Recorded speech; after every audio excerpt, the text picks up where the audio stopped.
Yep. Yeah. So that's good. That's good. We were just gloating that it's 80 degrees right now here. So, so that's good. Absolutely. We got 80 in Pittsburgh too. 77. Yeah. 77. 77. So I think it's quickly increased. That's Probably 78 by now. Yeah. But Our high for today is 94. yeah. It's been the last week has been so hot here though. Not really. Yeah, like Midwest. Yeah. So it's been. You guys have AC? Over the last 3 weeks, we've had the majority of the days, we've been hotter here than you are there. Oh man. Yeah. Oh man. We've had 97, 98, heat index 105, 110. This is why when people are like, oh hey, I don't want to live in Florida, it's so hot there. I'm like, listen, I lived in St. Louis. Like it was brutally hot in that city. So was Alabama. Yeah. And and then the southern states and all that. I'm like, and then it gets cold there. It gets cold. Next week looks. Oh yeah. You guys are having all kinds of fun. all kinds of fun. Well, I think we're going to stay cool today. I think we only go to 92. Yeah. No, 88. 88. Because we're supposed to get rain this afternoon. Nice, cool deal. Nice, cool day. All right. Well, let's get going on this. It's good having everybody today. So we're doing not Luke. Oh yeah, Mark 14. I was in Luke on my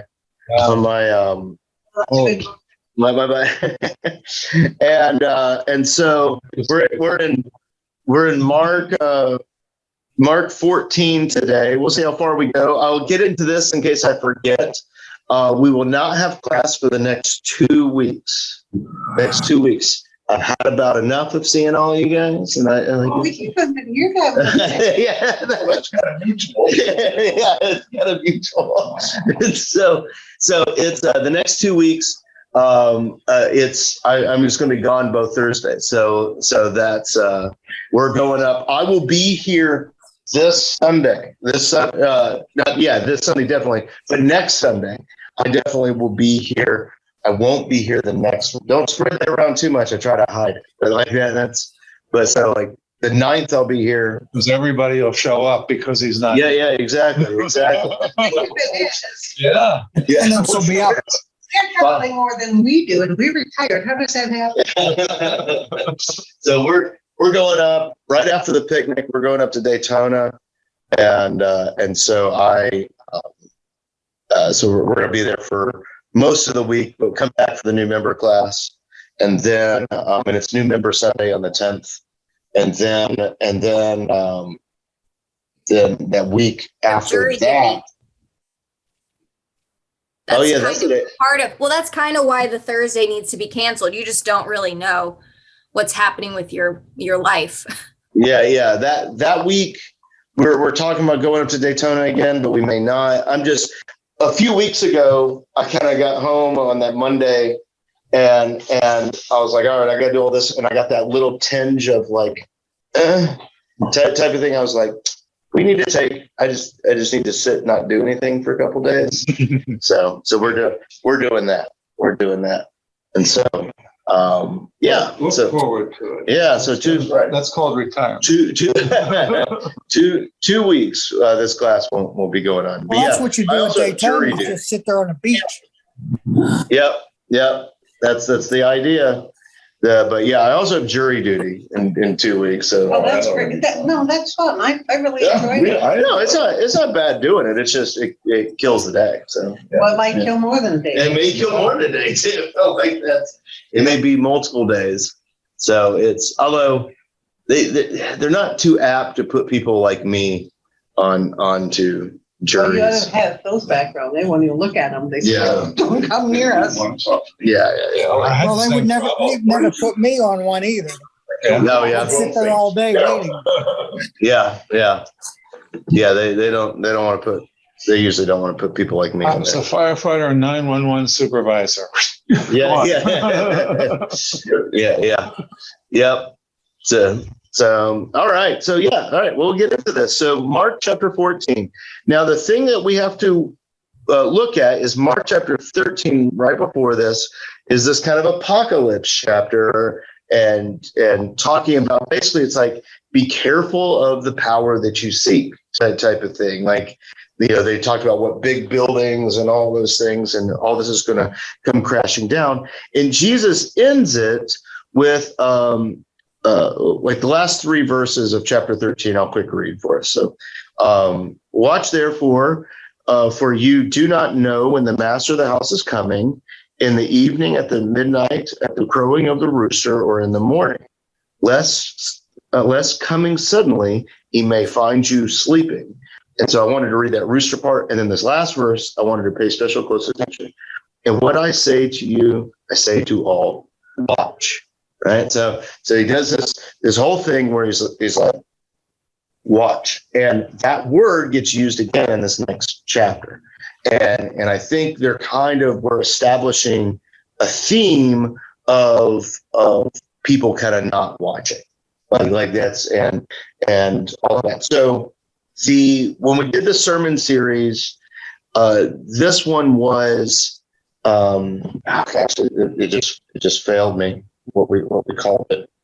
I have it right here though. Let's see. So all the powers, you have the Jews, disciples, and Rome itself. Their pride is destroying Jesus, Messiah, and there's callbacks as we read this back to chapter 1. When we see that Jesus is the true Messiah and all those things, that we see that their pride and what they want the Messiah to be is the thing that's actually destroying the Messiah. So as we read that, you can kind of look for those things. So let's see. So we'll read first 14, 1 through, we've got a bunch of maps in here.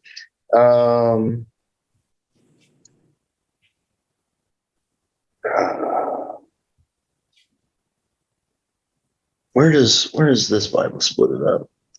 Yeah, these maps are making it difficult to see what's going on.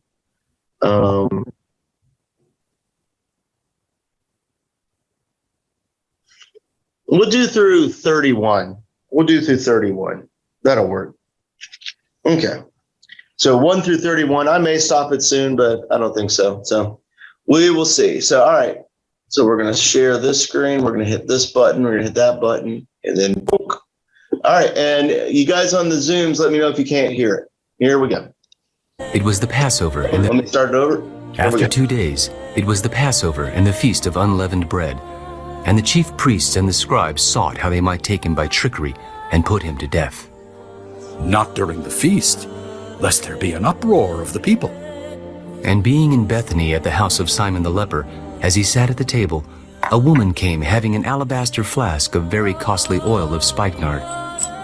Then she broke the flask and poured it on his head. But there were some who were indignant among themselves. Why was this fragrant oil wasted? For it might have been sold for more than 300 denarii and given to the poor. And they criticized her sharply. Let her alone. Why do you trouble her? She has done a good work for me.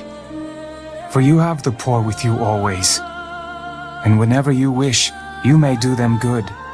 But me you do not have always. She has done what she could. She has come beforehand to anoint my body for burial.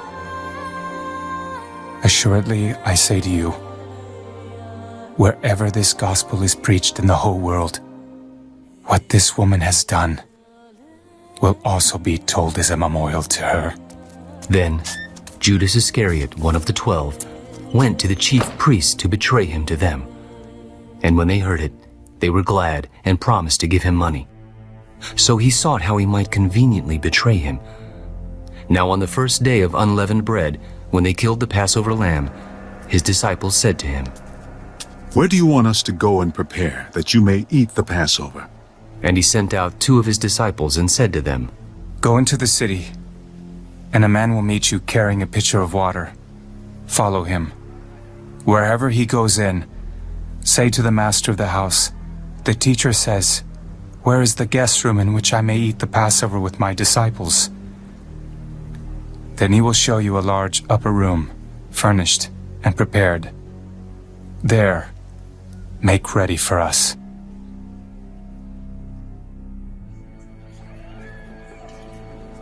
So his disciples went out and came into the city and found it just as he had said to them, and they prepared the Passover. In the evening he came with the 12.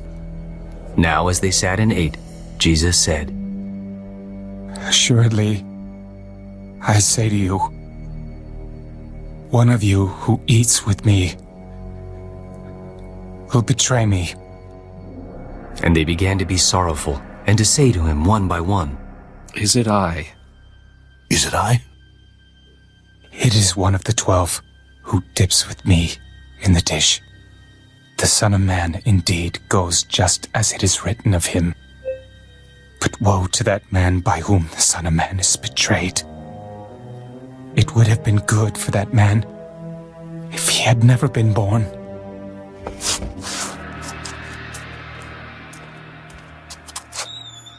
And as they were eating, Jesus took bread, blessed and broke it, and gave it to them.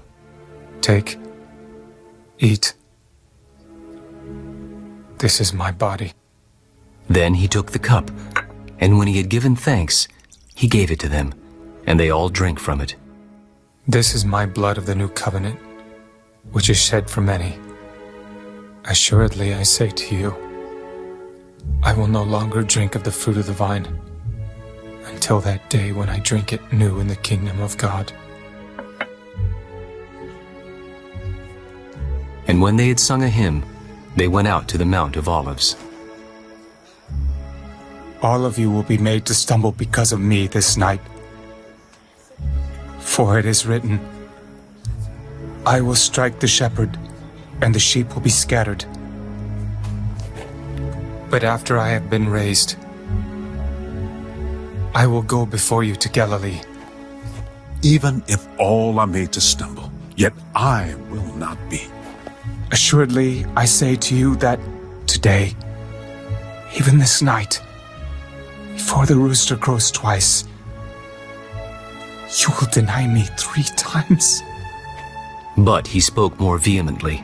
If I have to die with you, I will not deny you. And they all said likewise. All right. Then they came to a place which was...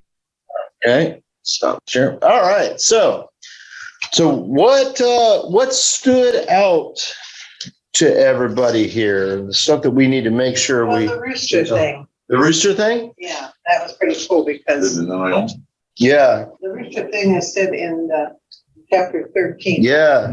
Whether evening, midnight, cockcrow, or morning, be watchful.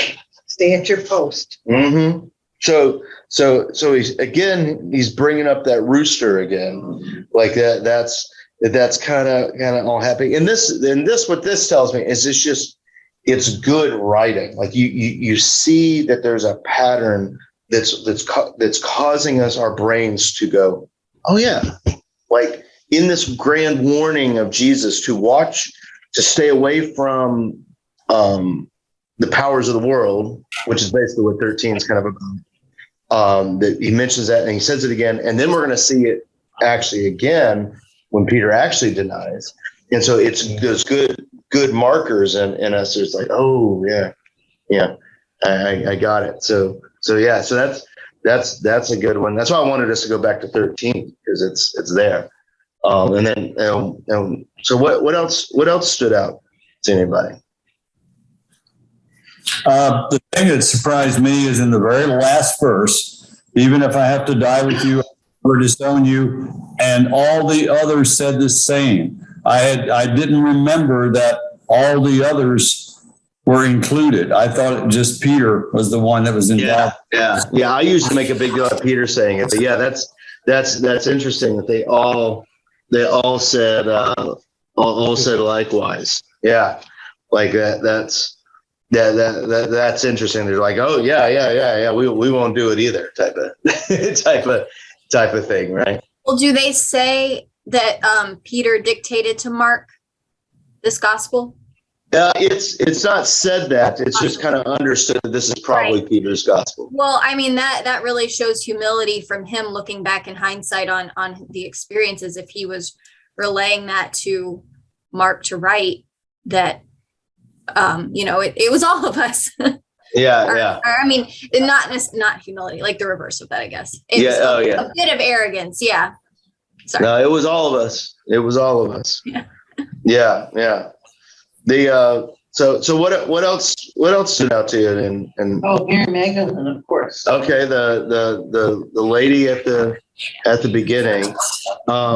Now, Is she a prostitute? Now, it doesn't say who she is in Mark. Ah, okay. It doesn't say who she is in Mark. Yeah, just a woman. So in the other gospels, it locates her, like in that, yeah. And so, but it's just a woman here. And so like I try to. The biggest thing one of the biggest revelations that I had in studying the Bible is like the Gospels, each one of the Gospels is telling its own story. Yeah, its version, yeah. Yeah. And like it's using its own details to kind of tell something. And when I stopped just trying to homogenize all the stories into one, and I have a good example of it. So this week on Sunday, we're doing John 3:16, and I won't ruin the sermon for you guys already, but it's really cool. I discovered a bunch of new stuff about John 3:16, and but what's interesting is that Jesus cleansing the temple, turning over the tables and all the stuff happens right before that verse. Now that's very early on in the story. And I was very disappointed with our Lutheran Study Bible because it said, well, they're trying to reconcile the gospel stories in Matthew, Mark, Luke, and John Matthew, Mark, and Luke along with John, and they go, Jesus may have done this twice. And I'm just like, what, did Jesus every Passover just go in and start turning over? They're like, oh, watch out, Jesus is coming and all that stuff. I don't know. Like, I'm like, I didn't see that. yeah. And I was just like, let a story be. Like, is that a little bit of a contradiction? Maybe. But is John and Mark using those stories to show you a different facet of who Jesus actually was? And so it's kind of a weird order there, but I think that's a good example where a study Bible trying to reconcile it was like, this could have happened more than once. I'm like, that doesn't make me feel right. Like saying that it happened more than once or something like that. So I don't know why Mark doesn't name her. Yeah. But the thing is that in what you read is that he broke the flask that had the liquid. What does yours say? Well, my point was that why would they do that? Is it sealed in such a manner that you can't open it? Yeah. We have bottles that you could have a cork, you can have a screw. Well, they didn't have screws, but is it such a vessel that they would break it? And that's why it's wasted if you don't use it right. Yeah. That's Which may exactly. be the indication of why it's used for burial, because you would need all of it versus just anointing someone for a special occasion. You only need a little dab. Yeah. Now, nard is a perfume, right? It's Mm-hmm. Right. kind of, so it would be thin, not thick, like heavy, like oil. I think it would be. Well, I think it would be like an oil. Yeah. Like that. But I'll Google it. I'll Google it. I was about to. Yeah. So it's It's just used to cover the smell. yeah. Yeah, I understand. And also And this Bible says it broke open the jar of nard. Right. yeah. And so when it was packaged, it was probably sealed in a pretty permanent way. This says she broke the flask. Yeah. And poured it over his head. Mm-hmm. So, Just a thing, and I thought, there's so many different things that are unusual for us to think of. Yeah. And this was, to me, was one of them. And so the perfume, I wouldn't go like the super light perfume that we have. Well, I don't know. Yeah. I would probably go for like a thicker, like anointing oil.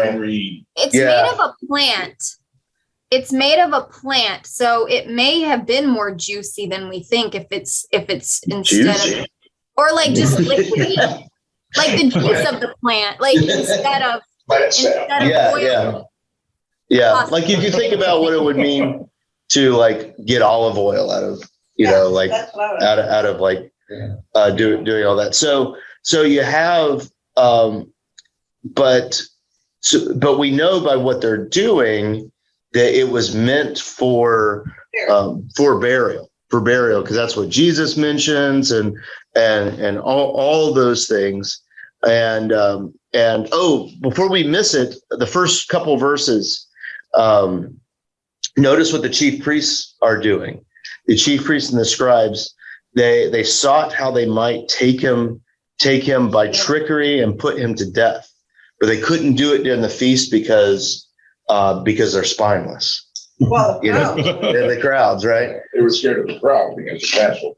Yeah, they're scared of the crowd. And what's interesting as we think about the crowds and what we know about the crowds, so this is more setting up story for us.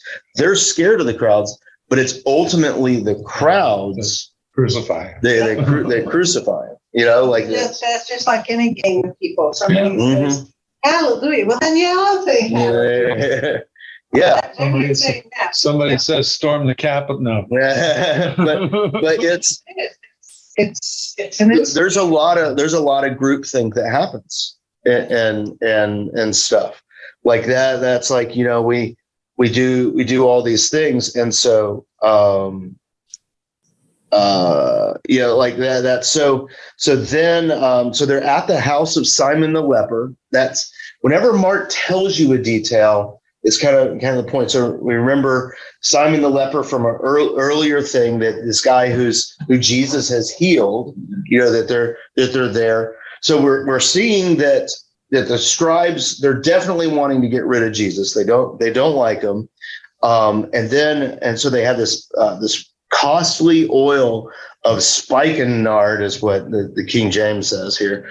But and then you said it was nard and like your translations and all that. So this very costly oil, and they broke it on his head. And this is what I love. This is what I love. It is the disciples instantly get upset. Like they instantly get upset. And this I love they're upset because we often will do the same thing, like where they're like, why are you wasting that? That money could have been given to the poor. Do they care about the poor? Like, no, I think they were looking at their coffers. Yeah. Like and it's the right thing to say to give it to the poor and all that stuff. Let me draw a little insight first. Yeah, it sounds like every toxic church meeting you've ever been to, right? Like it's like, why would we want to spend that? We could give it to the poor, like that's and that's not the intention at all. And that's just kind of funny, seeing that, because it's such a human emotion. And we don't have to go very far to see where Judas goes to the chief priest and he's willing to sell out Jesus for money. And what I don't understand that whole thing. Yeah. They know who Jesus is. Why do they need somebody to betray him? Yeah, like that's like, well, and that's the thing is that it's that we've been going forward here all through this, and my thesis on Mark is that he's talking about power and those three powers, the personal, political, and religious powers, and we start seeing those come to a head, even though they know he's the Messiah. But as soon as an unnamed lady, which I think that's important, I think that's her going unnamed, And he's naming the house, but he's not naming the lady. I think that's because he's trying to show how insignificant she is. You know? What she did was significant. Exactly. Like the action of the person. Yeah. And so that's trying to show how insignificant she is. She doesn't have a name. There's nowhere where she's from. All that stuff, and that she's the one, the insignificant one, is the one who actually sees who he is, and sees what's going to happen to him, like that. So much so that she anoints him for burial, and the disciples, who should know who he is, are all like upset about it, right? Like they're all upset about it, and that's why I think this is this beautiful writing, because, like, for me at least, all of a sudden I think about my own interactions with things and how I tend to push more into my power a lot of times and push the weak aside, you know, like that's and I think we just see that as we go deeper all the way to the cross for ourselves. So Jesus says to her, let her alone. Like, why do you trouble her? She's done this a good work for me. And he says, and we see people misuse this verse so much. And Jesus is just throwing their sarcasm. He's throwing their arrogance of the poor and how they're trying to cast them out right back in their face. Like, you'll always have the poor with you. Right. You know, and he's basically calling them out on their crap. He's like, you don't care about the poor. Like that. You don't care about that, as we see here in a second. But me, you will not always have. And she's done what she could, and she's anointed my body for burial. And surely I say to you, I love this thing. I think in this sermon I made a big deal out of this. Verse 9, assuredly I say to you, whenever this gospel is preached in the whole world, what this woman, again, unnamed, we don't know anything about her. The other gospels, they reveal who she is, but they have different agendas on what they're writing. This unnamed woman has done will be told as a memorial to her. And think about what he's saying there, that when we talk about the gospel, we talk about this woman who we don't know that anointed for the burial. You know, like that's like it's this incredible bit of story of Jesus lifting up the nobodies, you know, like that. I love it. So yeah, then we get to Judas Iscariot. It just needs somebody to blame. Yeah. See, Judas Iscariot and all that. And so now is the first, verse 12, now is the first day of the unleavened bread, when they killed the Passover lamb, and his disciples said to him, where should we prepare? And as we were reading this, it kind of made me think about this. I want to get your guys' opinion about this. This sounds, what Jesus says to them, it's like, you know, you're going to go into this room, you're going to spin around 3 times and break a beer bottle on the wall, and like all these things, you know, about these things. Sounds really similar to Palm Sunday, right? Sounds really similar to that, because Jesus doesn't do that a whole lot, but he does it here and he does it there. And I was sitting there like, oh, what are kind of the parallels to that, where you think about Palm Sunday, and you know, and we're all pretty in this room, we're all pretty familiar with my, you know, Maccabean revolt and Hanukkah thing with that whole idea, is that you have a bunch of people celebrating the Messiah, but don't understand why they're celebrating it, or even have an incorrect assumption of what the Messiah is. You know, in this. For somebody with a crown on a white horse. Yeah, looking for someone on a crown on a white horse, and you see that Jesus keeps talking about, it's like, hey, listen, I'm gonna die. You know, basically. And like, this is my body broken for you, it's my blood. And these guys are like, I don't know. I'm never going to let you down, Jesus. You know, I am never going to let you down. And you see why they end up letting him down is as we're going down this path, he continues to go the opposite direction from the Messiah that they want. Well, they're scared too. Mm-hmm. You know, they're just young men, and they're trying to hang on to him. And they feel that, you know, he's trying to tell them that I'm not going to be around. Yeah. No, we don't want to. We really appreciate you. We're listening to what you have to say. Well, through Jesus, they claimed fame. Yeah. I mean, they've claimed that personal They're power. on his Yeah. streams, and otherwise they would be fishermen and Yeah. And yeah, all those guys, and I think they think he's going to ascend to that throne and have that earthly political power, that so those personal powers, his religious powers, and his political powers are all going to align with him on the throne. And we're seeing that the cross is where all those powers are going to die. You know, and they don't want to believe that. And they don't want to believe that. And we see further clarification of that. So I just thought that was an interesting connection point, that maybe with Palm Sunday and that we're seeing the glorification of the Messiah again. I mean, we still celebrate this meal every Sunday here. Even the Baptist churches celebrate this meal quarterly, right? Like that's the church still celebrates communion, this meal, but in Mark, it's presented as this meal of Jesus coming in, but he's still celebrating it with the church, with the disciples, even though they still don't fully get it. Talking about the meal, what does Passover consist of? I thought it was the lamb and all this stuff. Or is it more like the Seder where you just have the Seder? I think if we did lamb at Seder meals, it would just be real expensive for a church outing. Yeah, no. Like it's. But I'm saying Passover would normally have lamb. Yeah. So the disciples are. Yeah, they're definitely doing the full Passover. And where are they getting the lamb? Oh, there would have been lamb available. I mean, they go to the store and buy it. The homeowner. Yeah. The person providing the Well, room. it says that the upper room was prepared. Yeah. The room was. Yeah. So that probably means food and everything else. Everything else. It'd be like, how Jack the caterer. It'd be like how everyone, back in the 1800s would have gotten a Christmas ham or something like that. Like that's. But yeah, it would have been the whole thing. But there's this interesting parallel. Now, the Gospel of John makes this parallel much stronger than Mark does, but Mark doesn't want you to miss it. That he's doing, take, eat, it's my body, it's my blood, as they're doing the Passover. And you think about what the Passover meant, is that they would eat that that lamb, but that lamb's blood is what was spread over the threshold.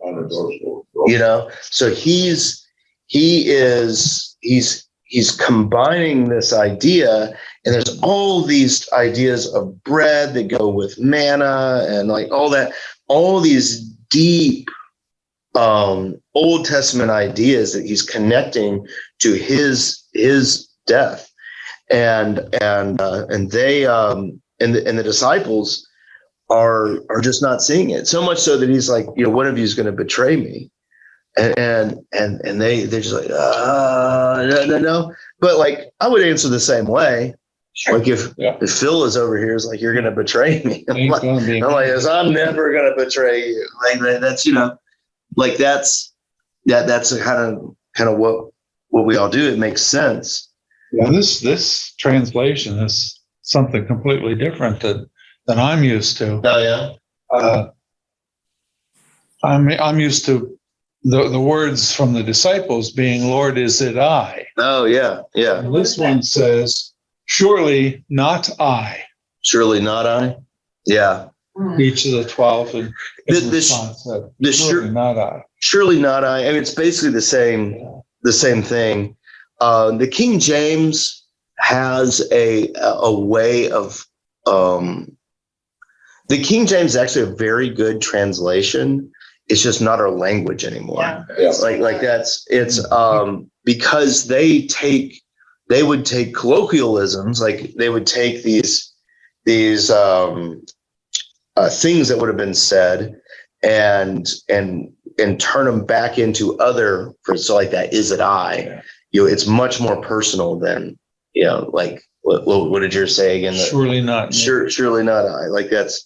Yeah, that whole thing. But yeah, it's very similar there. Let's see here. And so Jesus goes, yeah, it is one of the 12 who dips with me in the dish. The Son of Man indeed goes just as it is written him, but woe to that man whom the Son of Man has betrayed. It would have been good for that man if he had not been born. What's interesting there is that we instantly think of Judas, but all the disciples run away. You know, and I think one of the things that I think we're impacted by again here is the same thing we're impacted by the rich young man. When the disciples bring up the rich young man and Jesus, like, if we could just be like him, when we will be so much better. And Jesus goes, and they're like, and when Jesus tells the guy, and the guy goes away, and the disciples are like, well, then who, Jesus? Who can be saved? And Jesus goes with man, it's impossible. With God, all things are possible. And I think we're seeing that here again, is that there may be a coyness in the language that, yeah, we definitely can point a finger at Judas, but also they all kind of deny him, especially Peter. Yeah.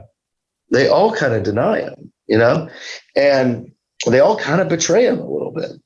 And I think we can look at ourselves and we can again see, like, oh, how have I denied and betrayed?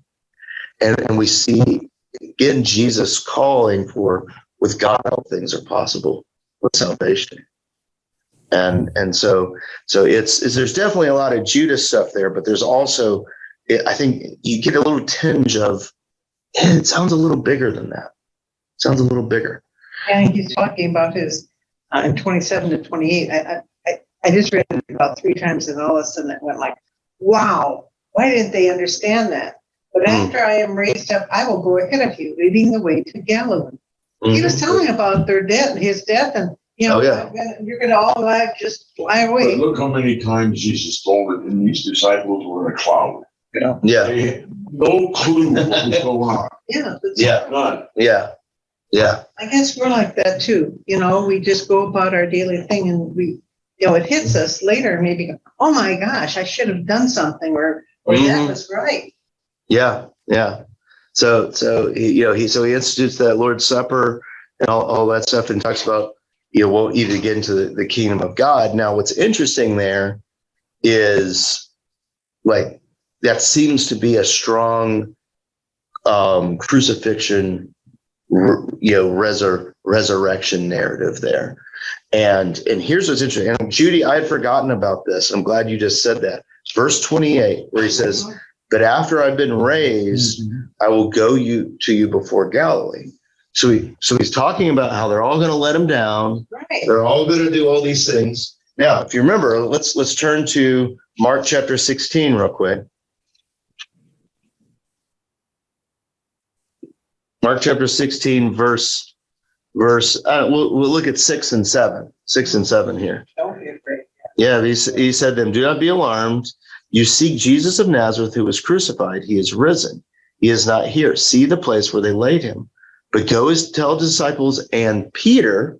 Okay, so all those that I kind of think we were just talking about. And then what Judy just said, that he is going before you to Galilee. What he just said there. Like that's, and there you will see him as he said to you. Like that's, and so it's this whole like connection that even in the midst of their betrayal and denial and all those things, like that Jesus is, when he's raised up, he does the impossible and brings them all back in, which I think is very cool. I think is very cool. Repeats. Why does he tell us? You got to hear it 7 times, and then maybe you still might. Yes. Mm-hmm. And so there's that little promise there that's like, I'll see you again in Galilee. What two verses above where he says like even tonight before the rooster crows Christ, you're going to deny me. It's like a promise even before a little bit of the law there, which is really cool. The before, let's see what time is it. We're doing good. So, do anyone have any other thoughts on this before we talk about what the garden here? All right, so let's do the garden. Let's do verse 32 through 52. 32 through 52. So here we go. Hit that button, hit this one. All right. Here we go, 32 through 52. Then they came to a place which was named Gethsemane, and he said to his disciples, Sit here while I pray.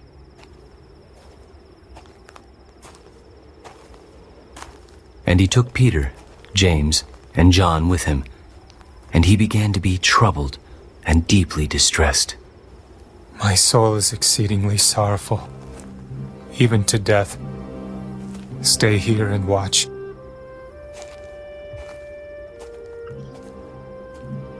He went a little farther and fell on the ground and prayed that if it were possible, the hour might pass from him. Abba, Father, all things are possible for you. Take this cup away from me. Nevertheless, not what I will, but what you will.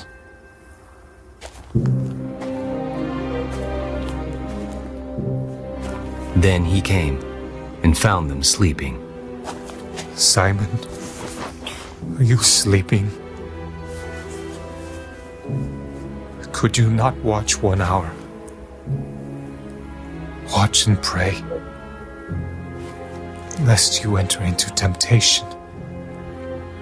The spirit indeed is willing, but the flesh is weak. Again he went away and prayed and spoke the same words. And when he returned, he found them asleep again, for their eyes were heavy, and they did not know what to answer him. Then he came the third time and said to them, Are you still sleeping and resting? It is enough. The hour has come. Behold, the Son of Man is being betrayed into the hands of sinners. Rise, let us be going. See, my betrayer is at hand. And immediately, while he was still speaking, Judas, one of the 12, with a great multitude with swords and clubs, came from the chief priests and the scribes and the elders. Now his betrayer had given them a signal. Whomever I kiss, he is the one. Seize him and lead him away safely. As soon as he had come, immediately he went up to him. Rabbi, Rabbi, and kissed him. Then they laid their hands on him and took him. And one of those who stood by drew his sword and struck the servant of the high priest and cut off his ear. Then Jesus answered and said to them, Have you come out as against a robber, with swords and clubs to take me? I was daily with you in the temple teaching, and you did not seize me. But the scriptures must be fulfilled.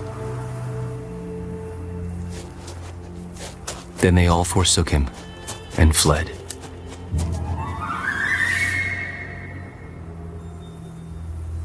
Now, a certain young man followed him, having a linen cloth thrown around his naked body.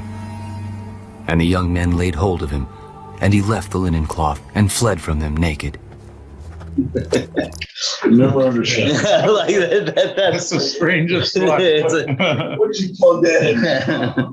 So, all right. Oh, I got to get back on the camera. Yeah, we'll have a fun time with that. So the naked young man. I'm trying to remember all the theories for it. One of the theories is that it was that he was.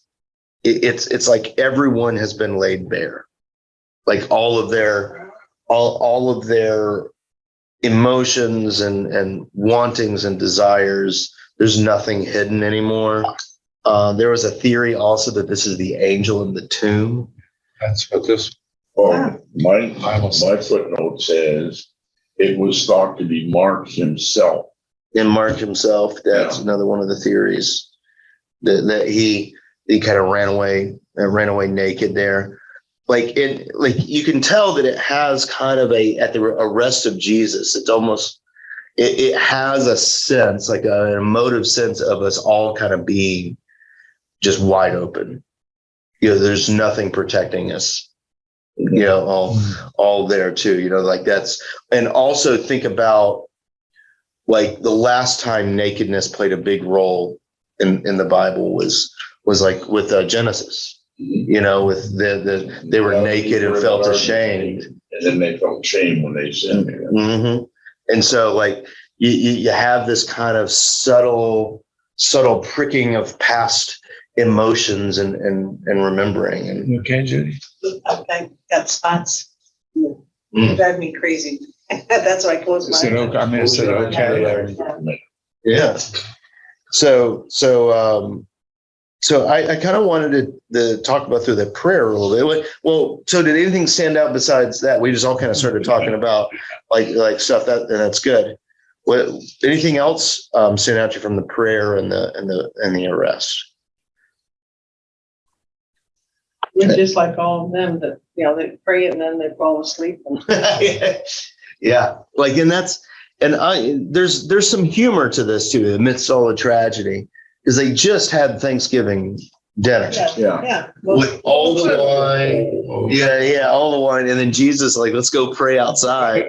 And like that's, so like there's a little bit of humor in it, but also again, we start hearing that same word, watch again.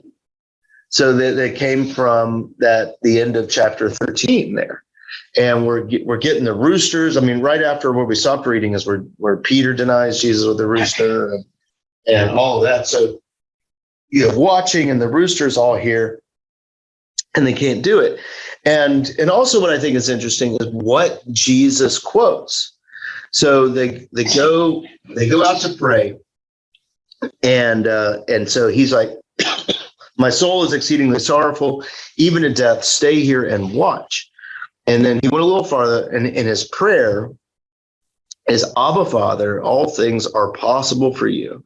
Take this cup away from me. Nevertheless, not my will, but your will. So, but all things are possible with God idea, like that kind of comes through here. And Jesus ends up bending, though, not into the desire of himself, like the disciples are doing, like the Pharisees are doing, like what we're going to see Rome is doing. Yeah. But we see that he's like, not my will, but you. I'm good. Not my will, but yours be done. And I think that's kind of, and I wrote a little thing next to that. It's, you see this realness in the struggle, that it's not, Jesus isn't just this unfeeling blob of humanity, just going into suffering type of thing. That there's this feeling realness to it all as we go into this.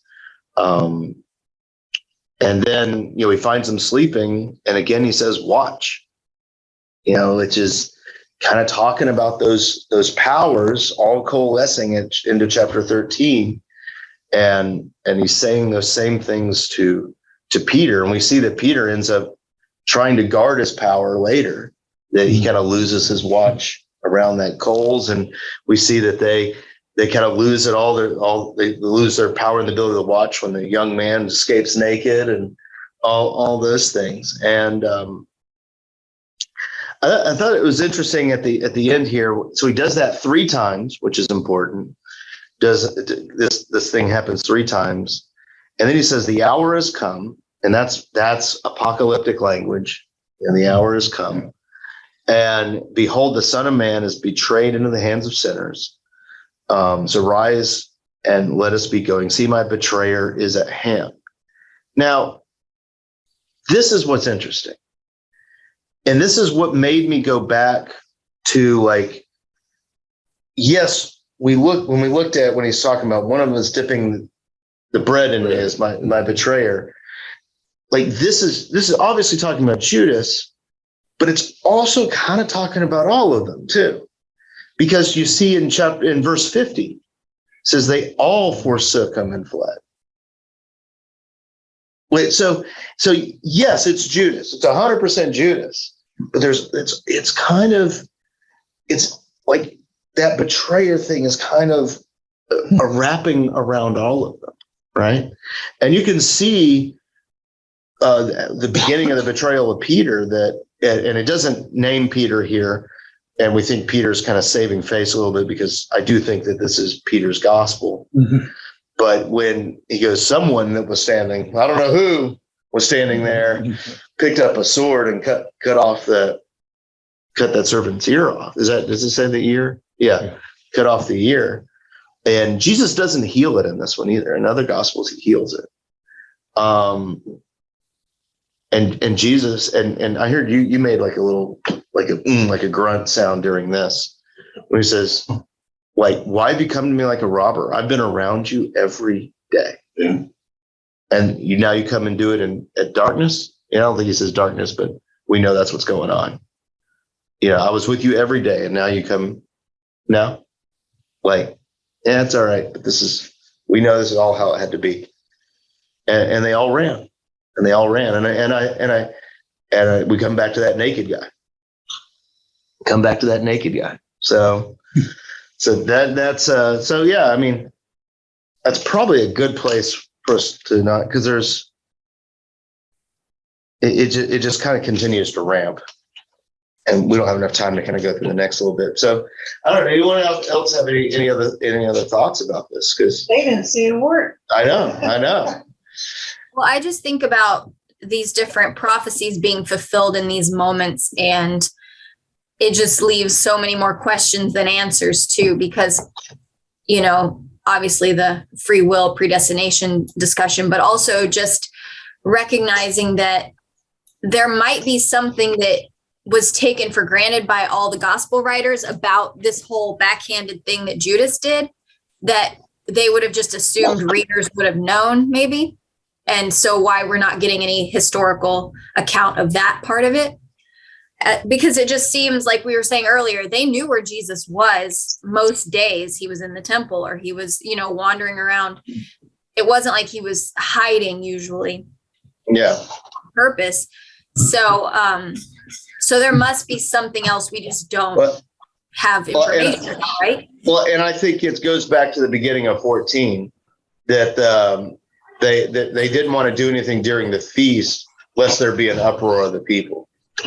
Right. Well, besides that, as he was going around preaching, there was always a crowd. Yeah. So they didn't want to do anything in front of a crowd. Mm-hmm. Yeah. Same basic thing. Cause a riot. Yeah. That type of thing like that. Like, I think it just shows how sneaky and snivelly they are, that they're being. Well, they always knew where Jesus was.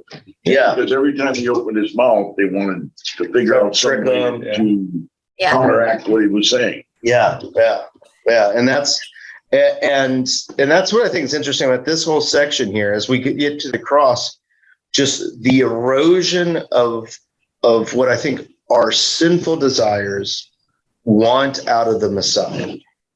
And because you can still see that even to this day, how we want the Messiah to make us correct. We want the Messiah to make us powerful. We want the Messiah to make us all these things.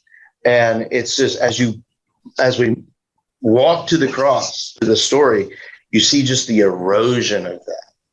Just the erosion of that. And it's just these still small promises of, after I'm raised, I'll meet you in Galilee. Like that's like is basically in that saying, it's like, you're going to the rooster's going to crow and you're going to leave me and all that stuff. But you're going to be okay. You're going to fall asleep 3 times and all that stuff, but you're going to be okay. Like, you're going to deny me and all that stuff, but you're going to be okay. We're going to meet in Galilee. Well, I think a lot of the disciples falling asleep, it also shows their humanity. Mm-hmm. Like you said, tummies are full, they've had wine, everything else. Oh, yeah. They've got the Detroit Lions game on and they're just asleep in front of the TV, right? That's something that we all know. It's just very human on their part. Oh, that's what I love. I think that's one of the things I love about Mark. John, the Gospel of John distances it away from this, but Mark humanizes so much the whole story. And we really see that coming out to here. And so, yeah. So my closing statement will be like, we at the end of 13, we saw Jesus warning of going after all the powers. Like, don't try to save it yourself. Don't try to do all these things. And we see the erosion of those powers now, where the religious and the political power are trying to do things by night to sneak around, and the disciples, they want to be high and lifted up, and now it's all collapsing around them, and I think it's leaving us all like that naked boy running away naked. So that's where we are. But we know that by that phrase, when after I've been raised, I'll see you in Galilee. That even though through all this, we know that Jesus is with us. So yeah, so that's what we got for today. Thanks for coming, everybody. Is tonight, Colin? Yeah. I said have fun tonight with your group. Oh yeah, hopefully so. Yeah. It has been a good time every other week, so I think I've got some fun things tonight too. Yeah. So yeah, she's doing kids stuff now. And then Ed and Joanne, how are all the hospitals doing? Long story. Basically, as a result of the trip to Michigan last week, Joanne had a full body CT scan. They still feel like the skin issues may be an autoimmune disease, but they haven't been able to find a source. So they're looking for a source. And then yesterday they did a ultrasound of the thyroid because there were some nodules. And now we're waiting for a meeting with the oncologist next Wednesday to find out what it was. Oh man, lots of stuff. Yeah, still no answers. Yeah. That's tough. Well, we continue to pray for you guys and all that stuff, and thanks for joining us today. Thanks for doing it. And then Ed and Midge, it's good seeing you guys as always. Always good. Good seeing you. Yeah. When you come back. Yeah. And so it's great. I'm honored that you guys all join us on the Zooms, and this makes it pretty easy. We're all able to communicate pretty well. Yeah. And yeah, so that's good. It's so much so that Coley chose. It was good because you had 3 Eds there today. Yeah. Yeah. Yeah, that is true. There's lots of Eds. At the Perkins Bible study on Thursday mornings, there are 3 Eds. Yeah.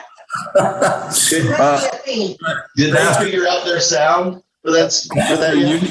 You need to talk to John Albright, because we got up, signed on at 7 something this morning our time, and he never could get us connected. Oh, really? Yeah, he never could get it connected. Anyway, oh man. Have a good week. Yeah, it's good seeing everyone. I'll say a prayer real quick. Jesus, we thank you for today. We ask that you please be with all of us that in our ailments, and especially Joanne. And Lord, please be with all those that are suffering. And Lord, help us to not miss over the people like the women in our story today, but to give us eyes to see all of those that are telling your true story. In Jesus' name, amen. Amen. Excellent. Well, thanks for joining us, everybody. Is there a Have a great vacation. All There a right. downpour over there at the church? Not right now. No, it's nice. Sunny. It's nice Beautiful, and sunny. It's on its way. It's on its way.